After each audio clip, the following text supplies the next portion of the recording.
खूब लड़ी मर्दानी वह तो झांसी वाली रानी थी।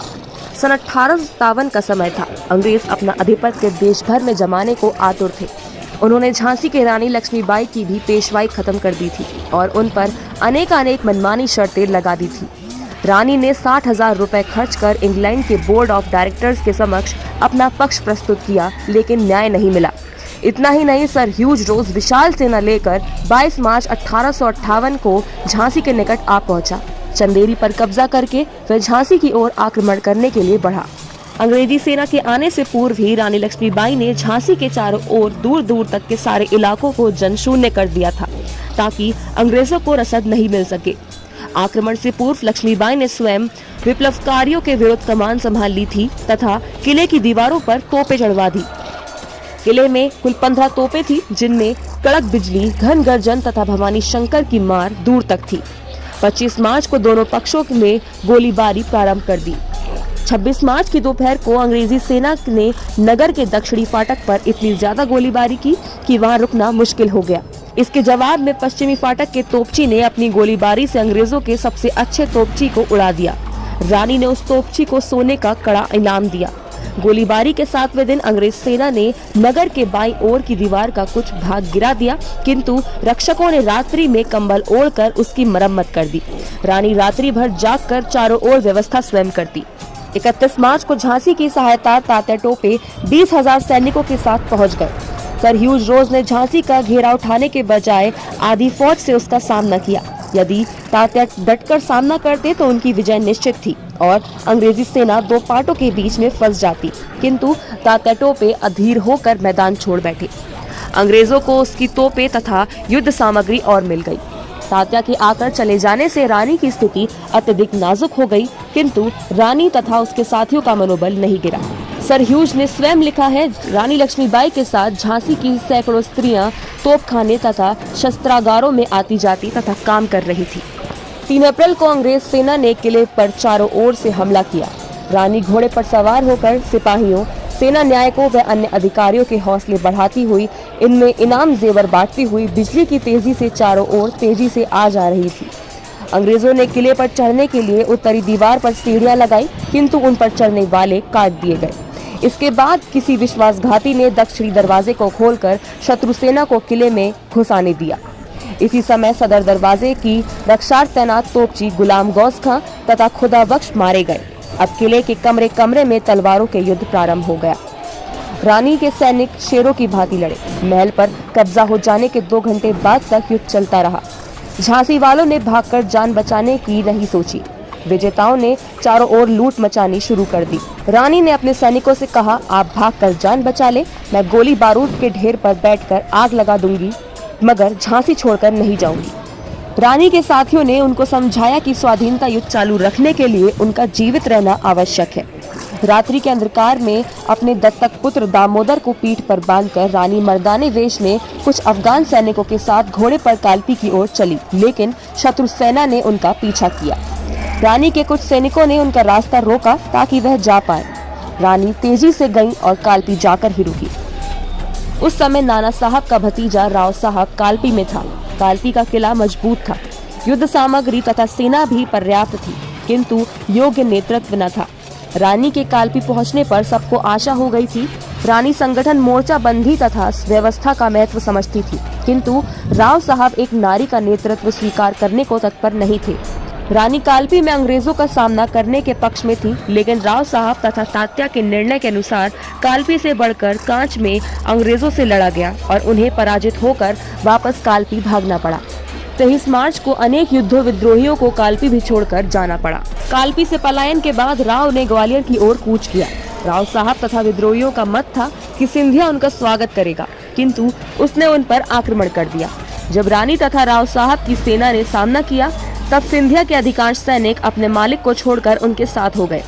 सिंधिया आगरा की ओर चले गए। इस प्रकार बिना रक्तपात के विद्रोहियों का ग्वालियर पर 1 जून से अधिकार हो गया। नगर में किसी भी प्रकार की लूटमार नहीं की गई।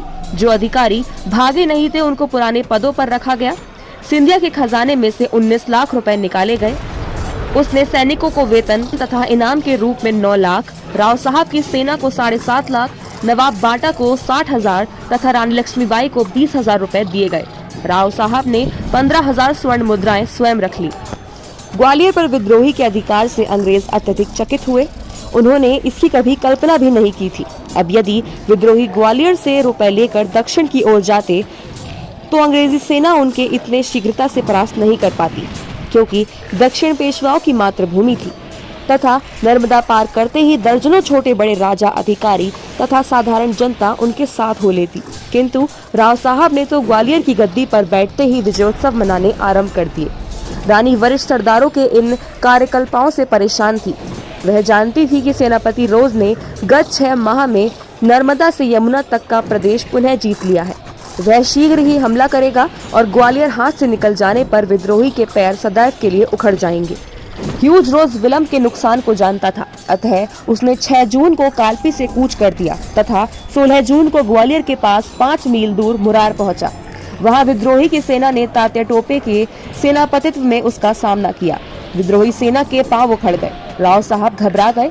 रानी लक्ष्मीबाई ने फिर एक बार सेना के नए जीवन का संचार किया। उन्होंने सेना की व्यूह रचना की तथा ग्वालियर नगर के पूर्व फाटक की रक्षा कर भार संभाल लिया। 17 जून 1858 को एक दूसरी फौज जनरल स्मिथ की कमान में ग्वालियर के पूर्व में कोटा की सराय पहुंच गई। पड़ाव डालने से पूर्व ही पहाड़ी के सहारे रानी ने तोपें लगवा दी। शत्रु सेना को आक्रमण के लिए काठीबद्ध देखकर स्मिथ घबराया। उसकी सेना तथा शत्रु सेना की दूरी केवल 1500 गज थी। जैसे ही स्मिथ की सेना आगे बढ़ी, विद्रोही सेना की तोपें ने आग उगलनी शुरू कर दी। स्मिथ को रुकना पड़ा।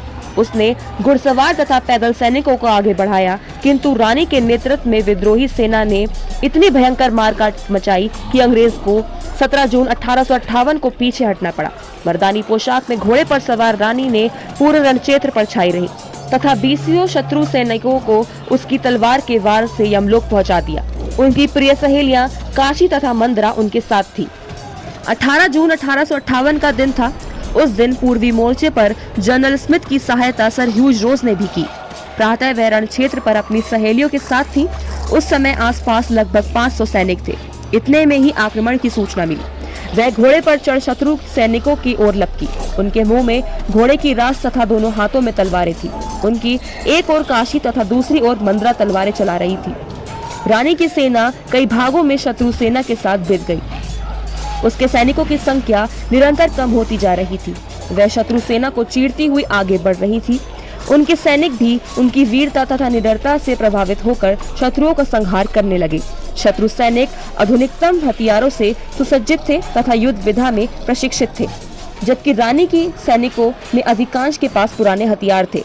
उनमें पेशेवर योद्धा कम तथा मातृभूमि के लिए जीवन की आहुति देने के इच्छुक व्यक्ति अधिक थे।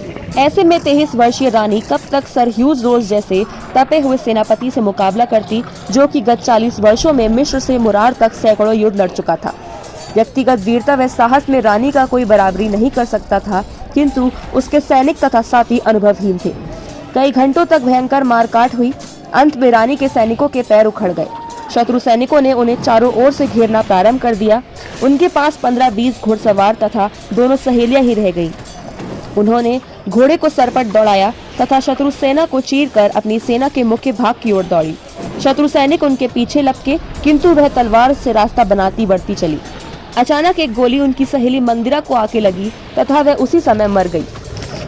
रानी ने तलवार से एक वार से उस अंग्रेज को खत्म कर दिया जिसने मंदिरा को मारा था।